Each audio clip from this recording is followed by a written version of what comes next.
another amazing session of Spirit Sessions of View of the Light. We find the most interesting guests, and it makes this show so much fun. So welcome to each and every one of you, our Spirit Sessions family. Today we have an amazing guest, Ray Catania. Is that right? Or Catania, yeah. Catania? And I was reading the bio, and it's so amazing. He's an author of 2 amazing books. Let's see. You Are Still Alive, Act Like It. And then the first one was Atheist and The Afterlife, because he's got stories to share with us. Welcome to Spirit Sessions, Ray. Teresa, thank you so much. Rhonda, thank you as well. I'm so honored to be with you today. Thank you. That's awesome, Ray. Can you tell us how you started down this amazing path? Because I have a feeling that this wasn't your original plan when you started. Oh, no, it certainly wasn't. I started out, I had an unconventional beginning for sure. My childhood wasn't, one that we aspired to. It was a little rough and a lot of trauma, drama, and turmoil there. But, I guess that I learned a lot from that, even though I went through a period of being where I felt that chaos, because coming from a home of chaos, I took that chaos with me when I started to grow up. And in my teens, in my 20s, chaos was my comfort zone, right? So if it wasn't a chaotic situation, I would try to make it one, or I would just look for one. And those were the situations that I felt comfortable in. And that's very abnormal, to say the least. But what it did was it put me in more traumatic situations. And when the more we experience trauma, I find the more often we try to disassociate from what's happening in that moment, and we try to push our minds out of our body. We try to make that separation so that we don't feel what's happening to us physically in that moment. So I've had so many situations where I've been very, very close to death, and I would leave my body because I no longer have control over what's happening, right? There were times when I was almost beaten within inches of my life, and I would leave so I don't feel the pain. And I started to learn how to make this separation. Wow. And eventually, when I was 20 years old, I had an actual NDE, and that was caused by a freak accident. Nothing that really, it was nothing more than a fire that was in my home. And I was still living at home with my parents. I was 20 years old, and there was a gas leak from the stove in the kitchen. My bedroom was located just above that. So my bedroom was above the kitchen, and the natural gas from the stove was rising all night, and I was breathing it in. And we don't know for how many hours, but so when my mother woke up, she turned the stove on, I guess to make breakfast or what have you. And there was this big ball of fire, and it caught the wall on fire, and there was smoke, but it was contained by my father and a fire extinguisher, the way I heard the story. But I'm still in bed, and I hear the fire trucks, and I hear the police cars, everything, and I hear the commotion, and I know I've got to get up and get out of bed because something's going on downstairs. I don't know what it is yet. And I try to get up, and this is the first sign that something's really wrong with me, because I can't feel my legs at all. And they feel like they weigh thousands of pounds, and I can't move them. My head was the same. I couldn't get it off the pillow. And I was trying to pull myself to the side of the bed with my arms to the best of my ability. And I hear the sirens. I hear the walkie-talkies. I hear everything downstairs. And I'm really trying to get out and trying to get out. Finally, I get to the edge of the bed, and I tumble out, and I hit face first on the ground. And now normally you hit face first, you feel it, right? Now I knew that I hit face first, but I didn't feel any pain. And that was the first sign that something was different, aside from the fact that I couldn't feel my legs. When I hit face first, there was no pain. And that's because in that moment, I wasn't in my physical body any longer. I was above it. and I was above it and in a corner, almost like a neutral corner. So if you picture my room as a perfect square, which it was, I was in a neutral corner, like where they tell you to go, you know, in a boxing, when the guy gets knocked out, they throw you to a neutral corner. Okay, so I'm in that neutral corner looking down at my lifeless body, laying face down, bleeding on the floor.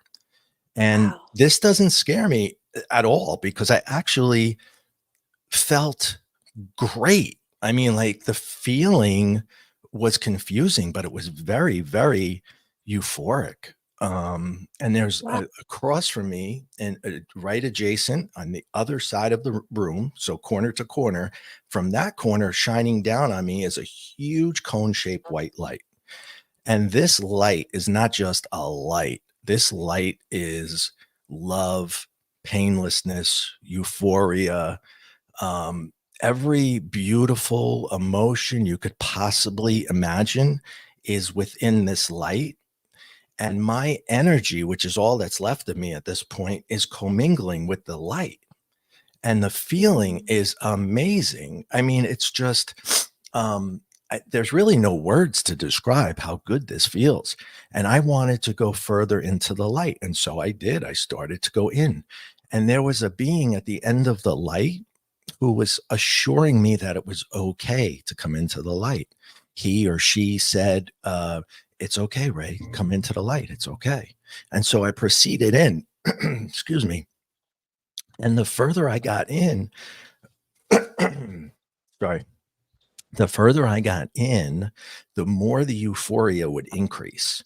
So I wanted to keep going all the way to the other side. I wanted to see what was at the other side.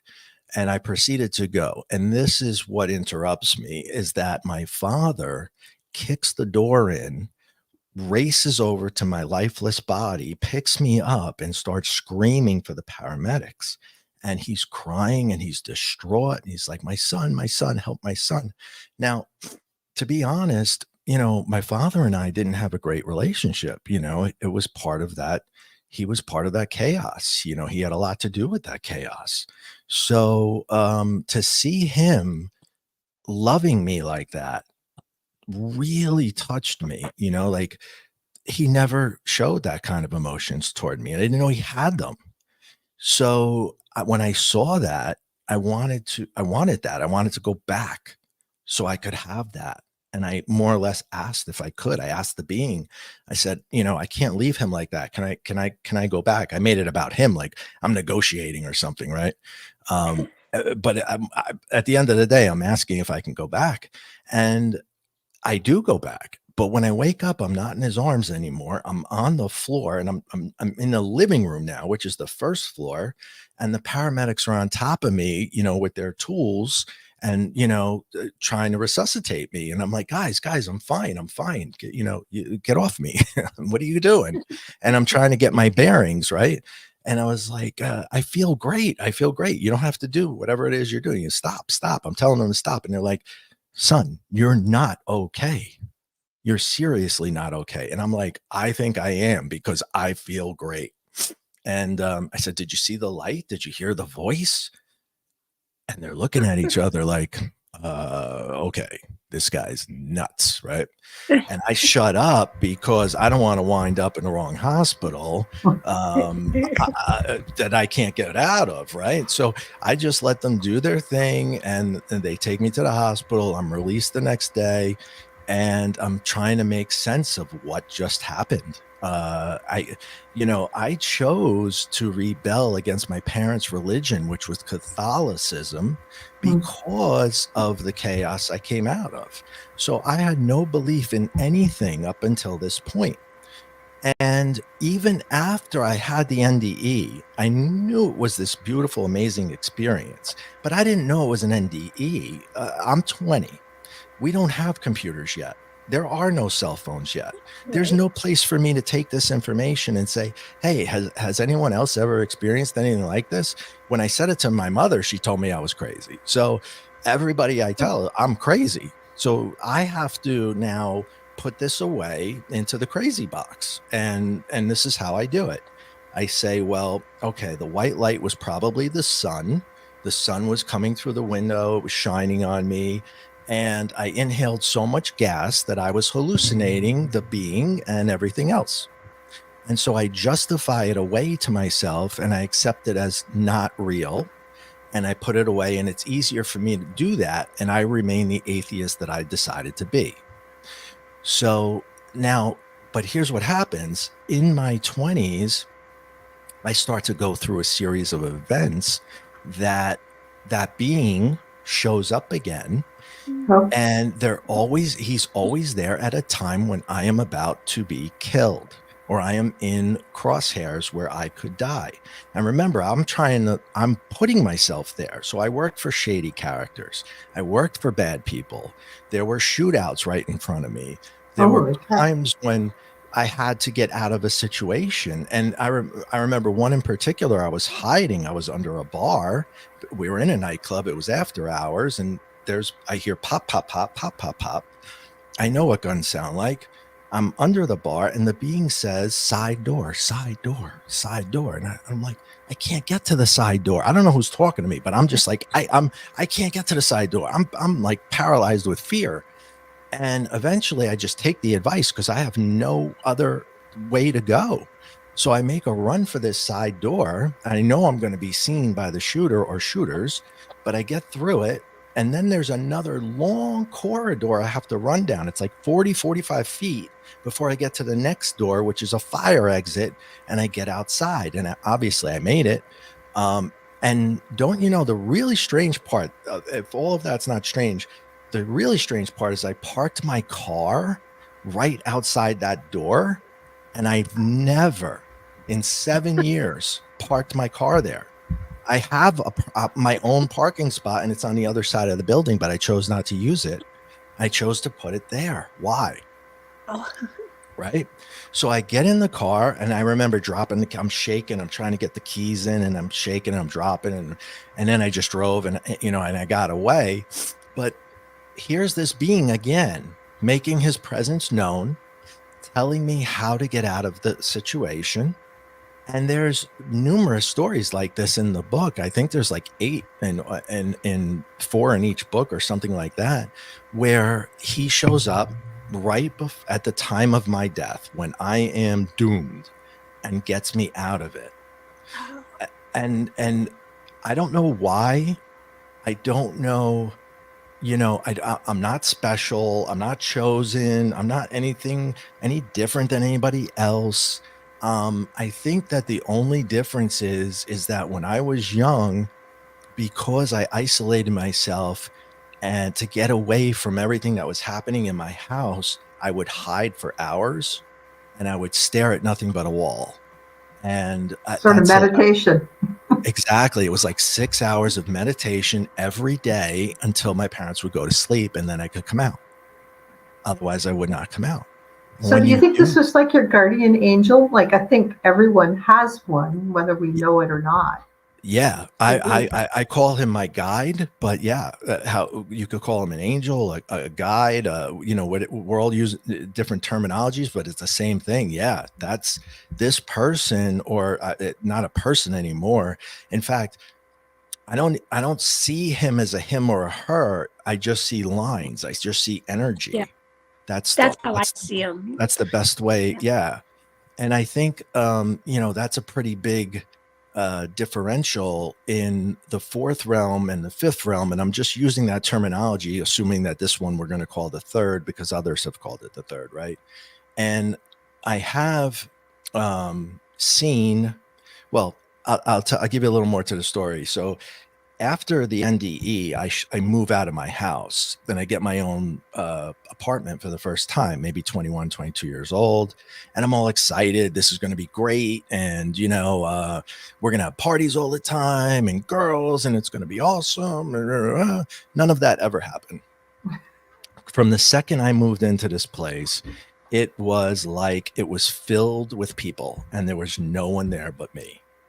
And I could feel the energy of what I now know was the deceased. But then I had no idea what that was.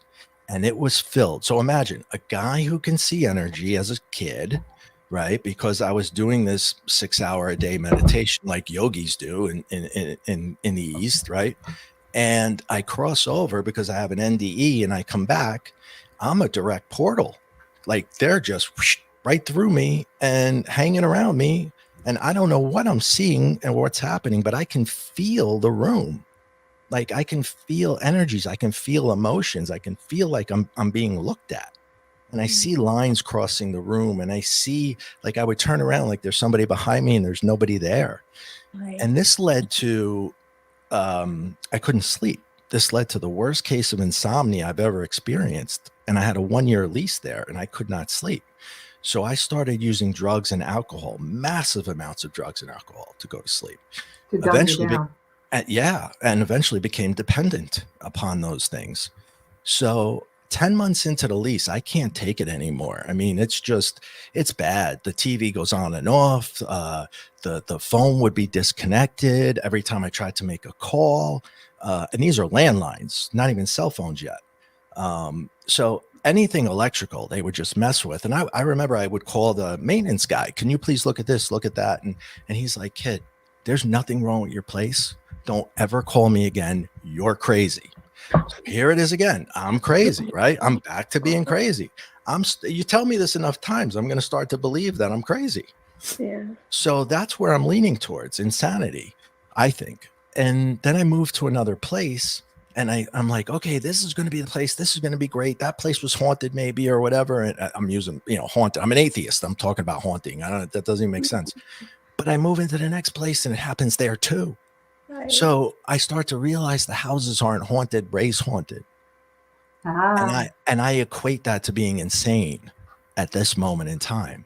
That's why the first book is The Atheist and The Afterlife, because I moved from atheism to eventually having to concede to the fact that this stuff is real. Wow. And that's the beginning of the story. And it wasn't. Fascinating. It's crazy. It's crazy. And it wasn't until I got married and I had 2 kids that they really changed my life, because I couldn't live the lifestyle I was living anymore. I had to get clean and sober. Couldn't work for shady characters. Couldn't put myself in bad situations. I now had a reason to live. I had 2 boys out of that marriage. The marriage fell apart, but I still had the kids. And so I checked myself into rehab. I went back to college. I got a degree. I got a fantastic job, which led to another great job. And I worked my way up and I did very well. And I managed to find a way to get along with the beings and not really acknowledge them. I knew they were there, but I didn't let them bother me. Okay. So we kind of had like a ceasefire. You don't bother me. I won't bother with you. We'll just pretend it's not real and we'll just get about our lives. And many, many years goes by. And, I had dated a little bit here and there, but nothing serious. I never wanted to bring another woman into my son's lives because, I didn't know how they would react. But eventually they got older. And I decided, well, maybe it's a time for me to settle down, right? And now I'm in my 40s and I'm at the top of my game as far as work goes. Things are great. I still have the energy around me, but like I said, we're all getting along. And I go online to date somebody because that's how it's done now, right? And I'm going through the various websites and I come across one. And when you go onto these websites, they show you like 4 people in your area, 4 women that live around me to entice me to join the site, right?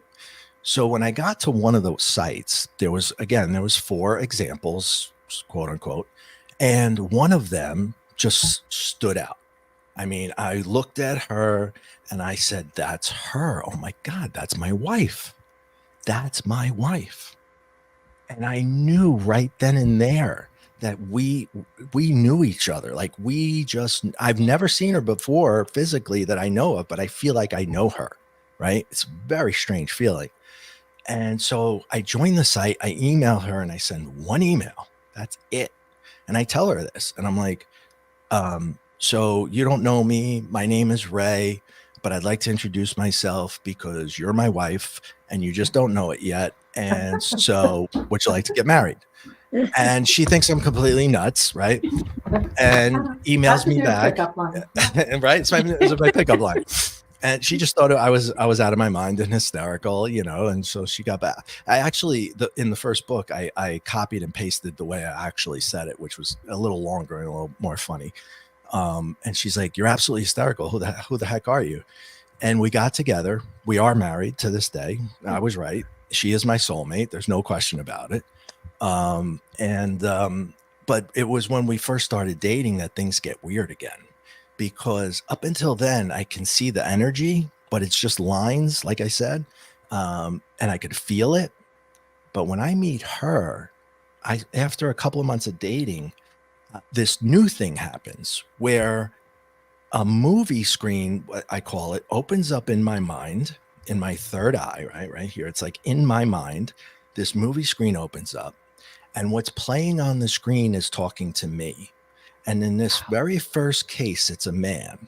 So there's a man on my movie screen, big guy, husky guy, beard, mustache, thick black hair.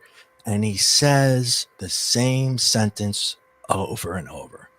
"I effed up. I made a mistake. You can help her. I cannot." Wow. I've never seen this man in my life. I don't know what he's talking about or who he's talking about. All I know is that I'm seeing what the energy is now taking a human form. So I'm really convinced that I'm insane. This began on a Friday. So I left work early and I said, I got a headache. I got to get out of here. I went home and I saw it a couple of more times. And the next day was Saturday. I woke up. From the time I woke up until the time I went to sleep, he was there repeating the same thing. It was like a video loop that would replay almost every hour on the hour. So persistent that I'm thinking, what am I going to do? How do I handle this? What do I do? Right? Sunday comes around. Now it feels like it's every 5 minutes. I'm sure it wasn't every 5 minutes, but it felt like it. And I can't function anymore. Like I can't drive. I can't have a conversation without losing my train of thought. There's almost nothing that I can really do. And the breaking point, I was in the store. I had to go to the store. I didn't want to leave the house, but I had to go to the store and buy some stuff and pick up some things. And I'm at the counter and I don't know what I do. I must have done something very strange, because the woman behind the counter says, "Sir, are you okay?" And I said, "No, I am definitely not okay." And I took my credit card back and I went back to the car and I sat in the car and I said, "Okay, it's finally come to this. I am crazy. I'm literally insane. Not crazy. I'm insane. And now I have to make preparations for my kids." I had drawn up a will. I had a DNR. I did all of that. And I wanted to make sure my brother had it. And so I called him. I said, "You got the paperwork, right?" He's like, "Yeah, what's wrong?" I said, "Just want to make sure you have everything. I do not want to be resuscitated. I do not want to be held alive. I'm going into the light," I'm thinking to myself, right? And I make sure that everything is in order. Now I've got to tell this woman I just met, who I know is my future, my wife. This is my person. And I got to tell her I'm crazy. And if the story's not crazy enough, let's top it off with the fact that she is a doctor of psychology and neuropsychology by trade. Oh, yeah. That's who I'm dating. Perfect. So, but I kind of look for the positive here and I say, okay, so I'm going to lose her, but maybe she can refer me to somebody who can get me some help. Maybe I've got a chance of survival here, right? So I tell her, and I really, it took me a long time to get the courage, but I couldn't take it anymore. And I said, I got to level with you, something's happening. And I keep seeing this guy and he keeps saying the same thing to me. And he's a big stocky guy, beard, mustache, hair. And he says, "I effed up. I made a mistake. You can help her. I cannot.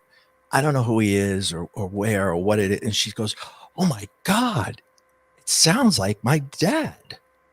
Oh my God. Oh my God. And I'm like, wait a minute, wait. Didn't you tell me your dad died like a decade ago?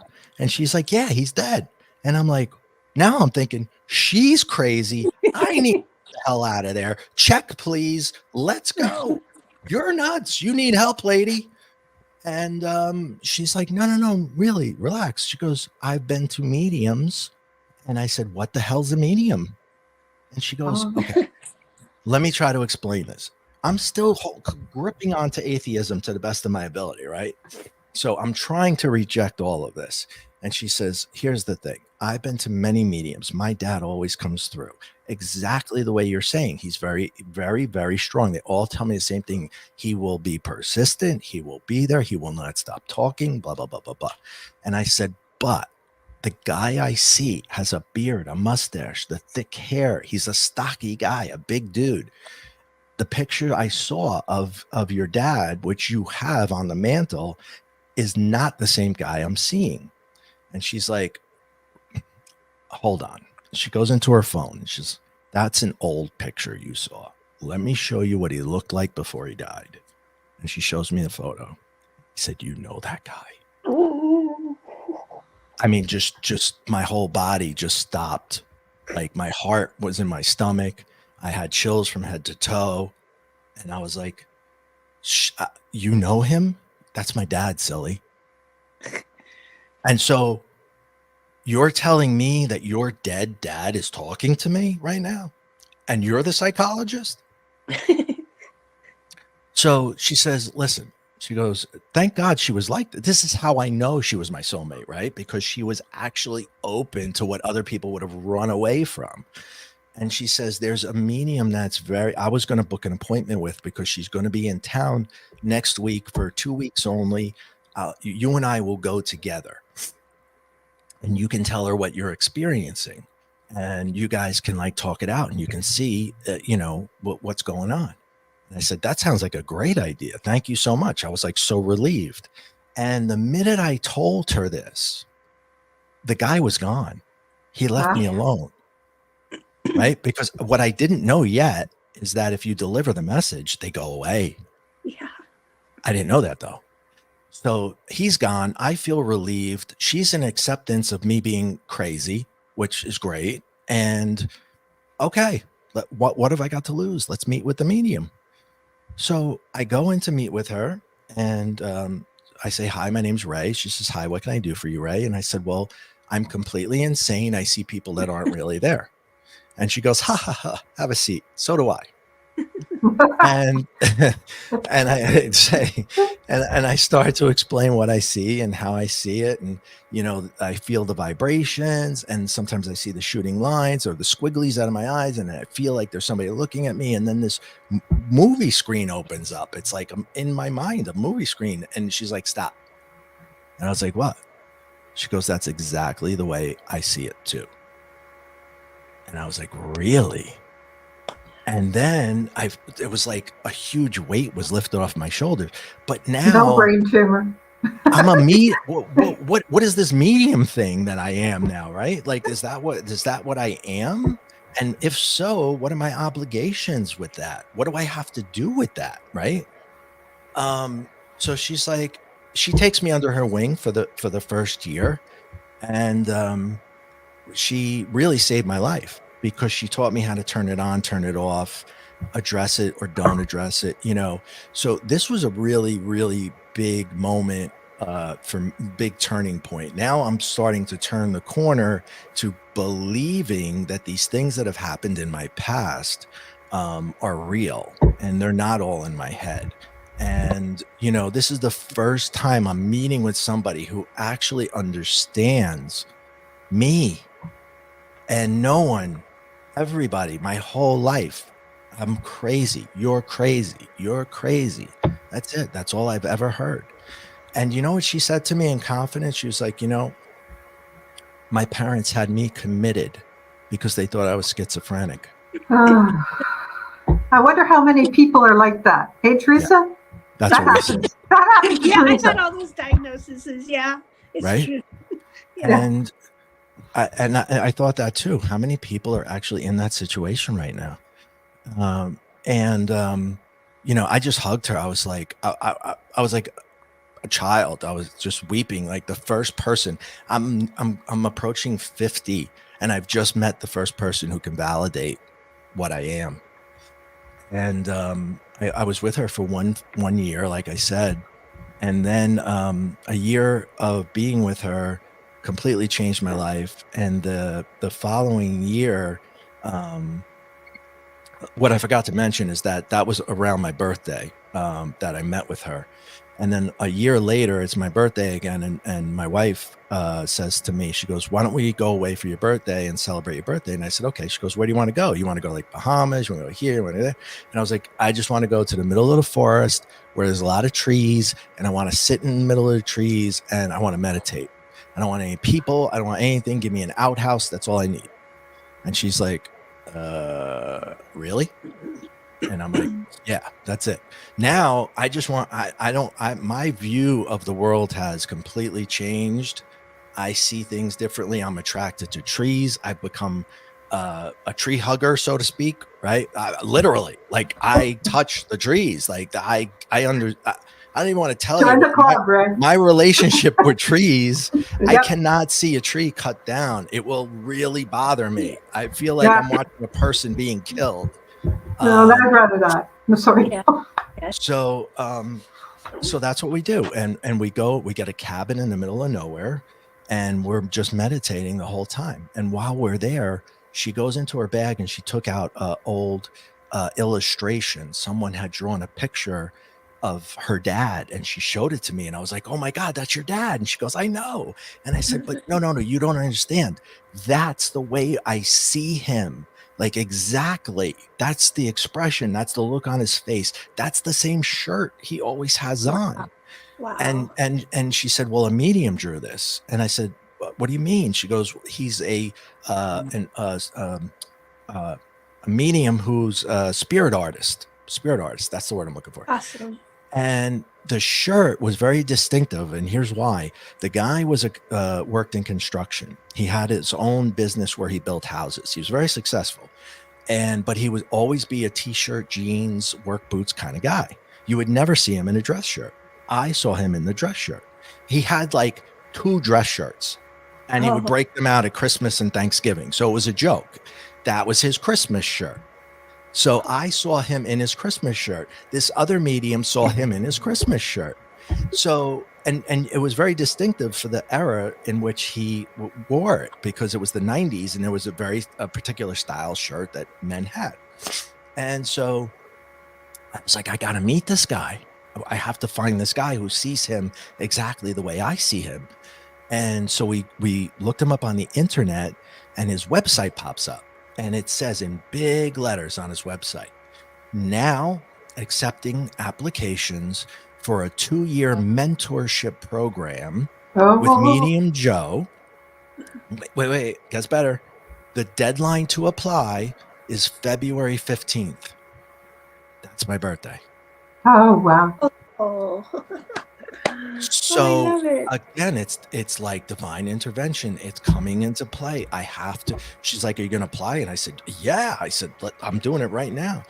And there's like this mini application. This application process was nothing like I've ever experienced. You submit an application to get the real application. And it's like this thick of essay questions that you have to fill out. What happens first? What happens second? What happens third? How do you differentiate psychic between mediumship? How do you do this? How do you know it's that? How do you know? He's not taking anybody who's not legit. So if you can't express it undeniably how these different things occur, and I'm only with somebody for 1 year. So I'm just going with what I really see and what I feel, and I'm just writing it down. And then the next part of the process is you get an interview. So I got the interview and then I heard nothing. Then I got another application and I had to fill out more information. And after all of that whole process, I never heard anything from them again. So I just figured I didn't get it. I'm not real. I'm not a medium. This is all in my head. And I'm all the way back to square one, doubting myself again. And I said to my wife, I said, I guess I didn't get it. And she's like, would you just stop?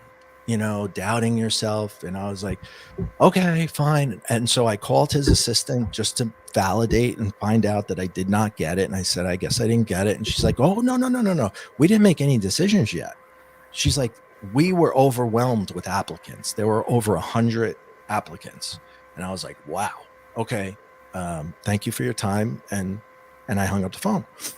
Now, during the waiting process, here's the thing. It's a 2-year program. So it costs thousands of dollars for the mentorship. This is not like a regular class that's, you just take and anybody can join. It's a mentorship. So I have 24/7 access to this man. And it costs several thousand. He's got hundreds of applicants. Do the math. Okay. He could have just accepted everybody, taken everybody in, and had a windfall of money, right?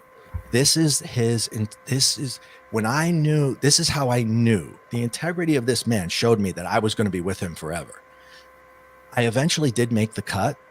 Out of hundreds of people willing to pay thousands of dollars, he accepted 11, and I was number 11. Wow. And I don't know that I could do that. Turn away that much money. And it wasn't that the other people weren't real. It was just that he couldn't prove to himself that they were real because they didn't have the answers that he was looking for. Right. Or they didn't resonate with them. Right. Right. And perhaps it's the phone call or whatever the process is, how he does his process. He could only assure that 11 were legit, and he was only going to take the ones that he knew for a fact. And all the others, like they understand the lingo, and they've done readings, and I don't know a damn thing. I'm just sitting there like a dummy, but this just comes completely natural to me. And he'll be like, okay, Ray, you read. And I'm like, what? Get a link. Let's go. A link? Okay. Yeah. Oh, okay. I got a link. And then I do, and I just start, I got this person, blah, blah, blah, blah. I always close my eyes. And don't you know, every time I read for him, like it was one of his deceased, Right. which was so strange, but he and I just had this uncanny connection. And so it was a 2-year program, and I'm happy to say I'm in my 5th year of a 2-year program. I never want to graduate, and I told him that I'm never leaving you. And he just taught us so much. To this day, he teaches me so much about so many different things, not just mediumship, about integrity, being a good person, just, how to, the art of manifestation. I can go on and on and on and on and on with the things that he's taught me. And he was like the dad I didn't have, and I told him that. I said, you taught me more in 2 months than I got from my father ever. And, I just love my mentors so much, and I hope that they know that. Like I said, I don't want to graduate. I don't want to, because I don't do this for a living. It's not it's not my calling, I don't believe, but I need to understand it because it's a part of me. I went down a different path. But that was the first book, and it takes you from the very beginning days until I realized that this is real, and I concede to the fact that I am what I am, and I figure out what I am, and I'm a believer, and that's brings us to chapter 2. Yeah. That's so awesome. That is so awesome. It just shows the importance of finding the right people in your life to connect you to your soul's purpose, or just the soul's growth, right? That you can't give up, even though you think you have it all figured out, and you just can't give up because we don't know what that next twist or turn. Exactly. Speak up. And even if you have 100 people tell you you're crazy, that one person that says you're not, says, come with me and guide you, will change your life. You just have to seek that person, that mentor, and find that person. For me, it was my wife, and my wife introduced me to others from there. And I had such faith in her that I would have done anything she told me. I still do anything she tells me. So she's your catalyst. She's your catalyst, right? Totally. Absolutely. Her and her dad. And imagine, of all the people that I speak to, it's my father-in-law. That's not that. I could tell you so many stories just about that. There's so many of them in the book where he is just like, overprotective dad. I actually, true story. I asked him for her hand in marriage before I proposed. Oh, I did. That's a book in itself. I can just say ghost proposal. I did. Yeah. So Ghost awesome. So this is just fascinating. So what is your purpose? What do you do now? What do you do with all these gifts that you have always had and finally realized and have taken them on board and embraced your gifts? Yeah. So after I met my second mentor, I started to, after about a year, maybe 2 years in with him, I think it was about a year in, I started to read everything I could get my hands on. And I also went back to school for metaphysics. I went to college again. I got a master's degree in metaphysics. I'm working towards my doctorate now as we speak. And I also read voraciously. And I read everybody from Eckhart Tolle, Deepak Chopra, every Eastern, type of, I don't want to call them religions, but beliefs. And then on the other side of the spectrum, I also read Freud. I read Carl Jung in the psychology world, being that my wife is from that, psychology. And then I studied Nikola Tesla and Einstein and Niels Bohr and Hubble and all the great rock star physicists. And this is what I started to find out. Since I am the biggest skeptic in the world, right? Mm-hmm. All these things were happening to me, and yet I was skeptical of myself.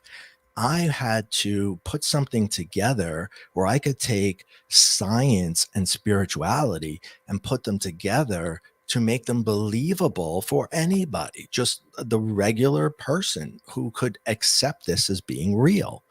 And that's what the second book is. It's scientific spirituality. So if you want to really understand the law of attraction is very popular right now. So I use it as an example. If you really want to understand how that works from a physical perspective, using vibration and frequency and energy, I break it down in the book. I also tell the story of how I used it multiple times and how it saved me in different circumstances. But then I also give you the other side. This is how it works. This is what I learned from Tesla and Einstein and how they explained how this actually works, because they did. And that's as I was writing this second book, at the end of it, I had several spiritual awakenings, and I think we all do. We have many, many on the road to enlightenment. Yes. And I'm not enlightened by any means. I'm a work in progress. I've had this massive awakening during this writing of the second book where I fractured my ego to the point where I had lost my negative emotions, and I was no longer reactive. Remember, coming from a home of chaos, my go-to emotion was anger, always, for everything. If I was sad, I was angry. Emotion, right? It was the one I knew. It was the one I could navigate, right? So it was the one that I would always go to. And I was training myself using techniques that I learned from many different people, how to fracture that ego and retrain the brain not to be reactive, get rid of the egoic mind and not have it have so much control over me. So what happened, the story was, and this is also in the book, I call it the deer moment. And it was a moment when I realized this. I was leaving my wife's house. We weren't married yet. I was leaving her house and I was going to my house, and I had about a 45-minute drive. And it was going to be a blizzard outside, and it had just started to snow. So I wanted to get a jump on things, and I left. So the snow started to come down really heavy while I was driving, and I got lost. I missed the turn, but I'm driving very slow and I'm trying to find my way. And a deer runs out in front of my car, and I hit the deer. Now, the old Ray would have been livid. I was driving what was a very expensive car, because at that time I thought it was a big deal. When I bought it, that was like a status. My father had a fancy car. I had to have a fancy car. Now I realize that is meaningless. And I'll show you in a second. So I hit the deer, And normally the adrenaline would flow, my head would be ready to burst open, and I would have every swear word coming out of my mouth. And none of that happened at all. I was calm, I was relaxed, and I felt compassion for the deer. That's all I was worried about, was the deer. And I didn't know who the hell I am, but there was nothing. I accepted that you can't go back in time.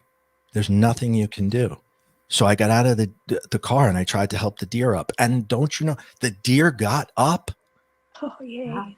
and looked at me, and I looked at, I've never been that close. Like I was like this far away, like inches from the deer.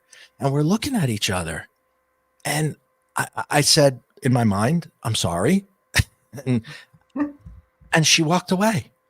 And I was like, I can't believe it's even alive, let alone able to walk away. And then I looked at myself and I'm fine. And I realized in that moment, this is so much better than getting angry. And it happened naturally. Like I didn't have to train myself over and over like I had been doing. It happened completely naturally. And I looked at the car and the car was just trashed. But I didn't care. I did not care. It was a piece of tin. The deer and me were fine. Those are the important things. And no one else was hurt. No one else was even around. So I drove the car. It was drivable. And I drove it to a body shop instead of bringing it home. And I was about to call my wife and tell her what happened. And I said, well, why would I call her?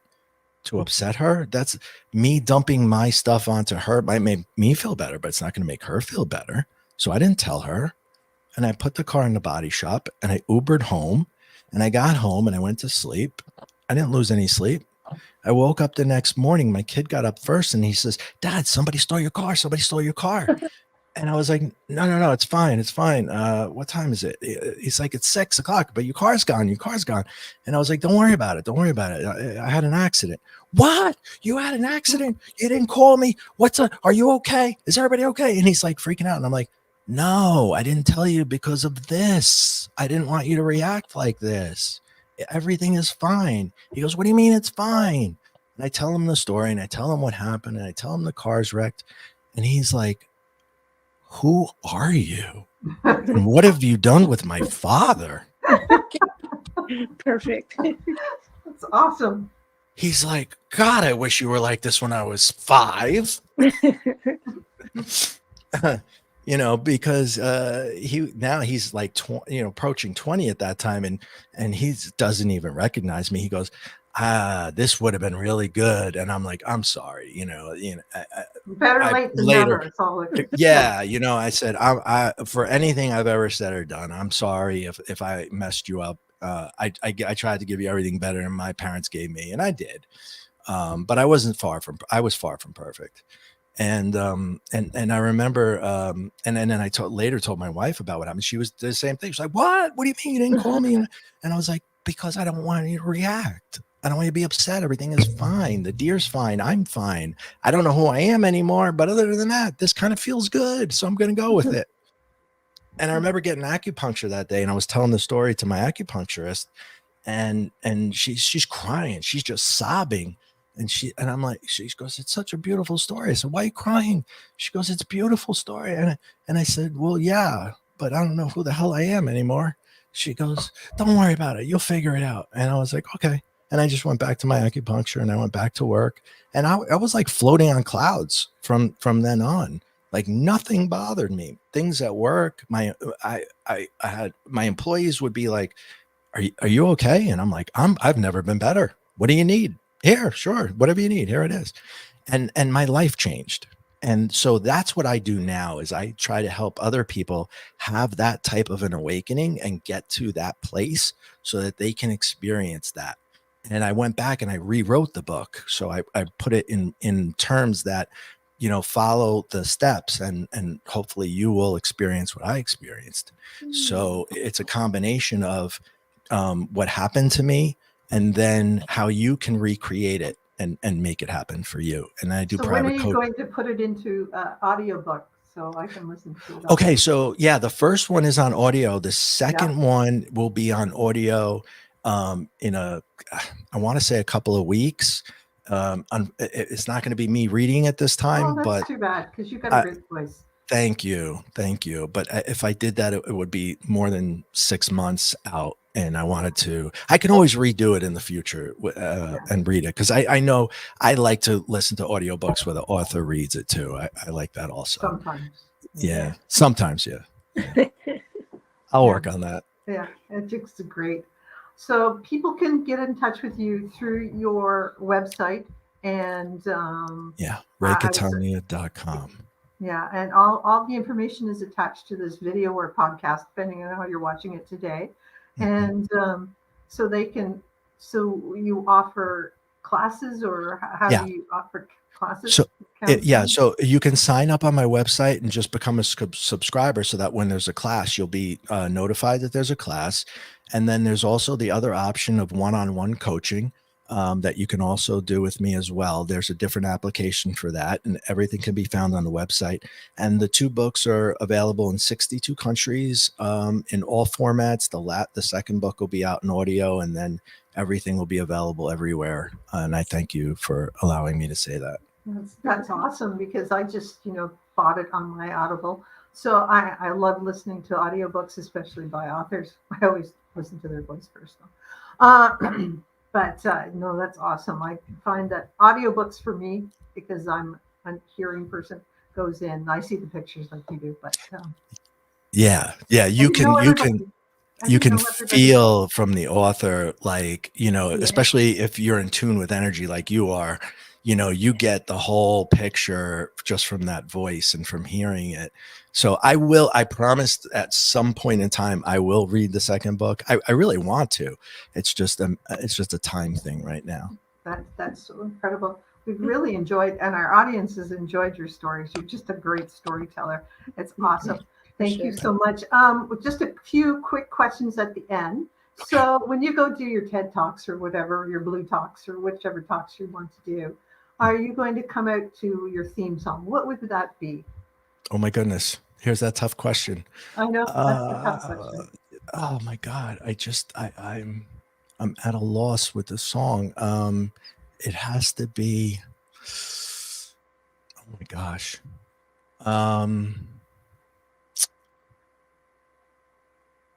Maybe something like I Did It My Way. I almost did that. Okay, yeah. You know what I was thinking? Frank Sinatra. Yeah, I Did It My Way. I was thinking Staying Alive, because no matter how many deaths, that's good. You made it. That's good. Really good. You know what? I like that's better. I'm going to use that one. Yeah. Staying Alive. Awesome. Yeah. Because your work wasn't done, obviously, no matter what you thought, and going into the light, your guides, go back. You can get it. You can get it right. So awesome. That's good. And, we're big crystal fans here. I mean, Teresa and I both have our collection. What you have a couple that you have felt drawn to in your life? Oh, yeah.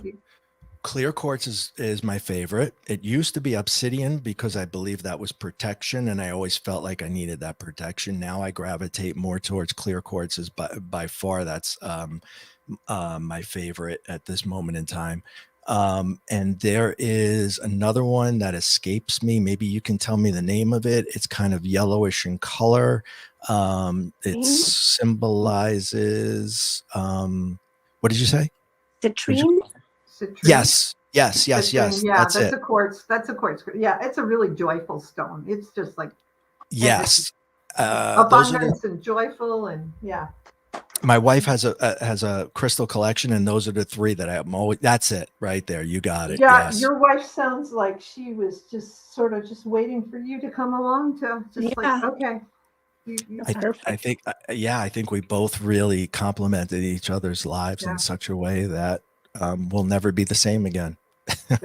Neither of us.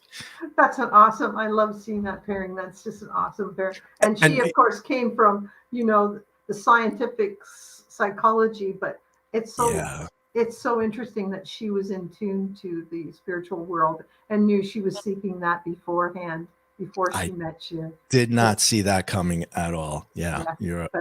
Yeah. We often laugh, like if we have an argument or disagreement, I'm like, okay, so, we'll just break up. I'll just see you in the next life anyway. You're not going anywhere. That's right. You're joined at the hip. There's no sense in us, arguing, because, we're just going to be together for this lifetime, next lifetime. So I'm kidding, of course. So obviously you've had lots of encounters with an extra dimensionals. Have you ever seen sort of like lights in the sky or anything else, like a UFO, what you would deem, or your wife maybe has seen them out in the woods there?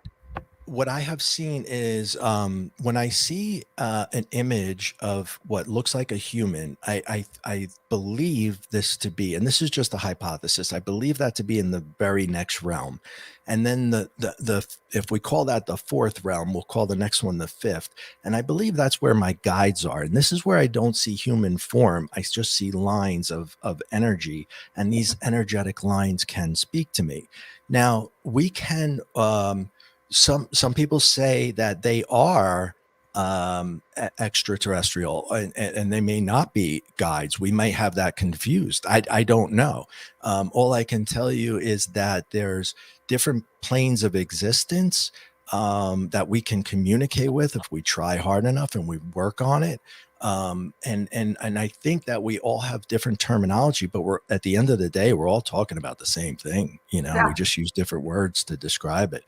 At that level, they have no bodies. I don't know if they're male or female. I don't know if they know that. I don't think there is male or female at that level, but they are the ones that I think reached enlightenment on Earth school, as one of my clients called it. And I love that word, Earth school. And it's kind of like when you graduate, you don't go to that fourth anymore. You go directly to that fifth. And now you're somebody's guide, somebody's master. You're helping others now. And then I think that's what helps you reach your next level, whatever that is. I don't know. And again, don't beat me up. I'm just come back and report. This is all speculate. Right. Yeah. I'm just speculating. I don't, this one, I don't have anything to back it up yet, but I'm working on it. That's just my theory. So awesome. Well, thank you so much for being here today. Teresa, any final questions or anything? No, I know we're close to time. After the show, I want to share with you a part of a past life of yours I've seen. Oh, good. Yeah. So stay on. Go off. Okay. So, hey, everybody, stick with us and come back on next week. We'll have a different guest altogether, and Brittany's going to come and join us. And I'm not sure what she's talking to us about, but she's from the Breakthrough Show Network, and we're looking forward to meeting Brittany. So we'll see you next Sunday, everyone. Until then, have a great week, and God bless. Namaste. Cheers.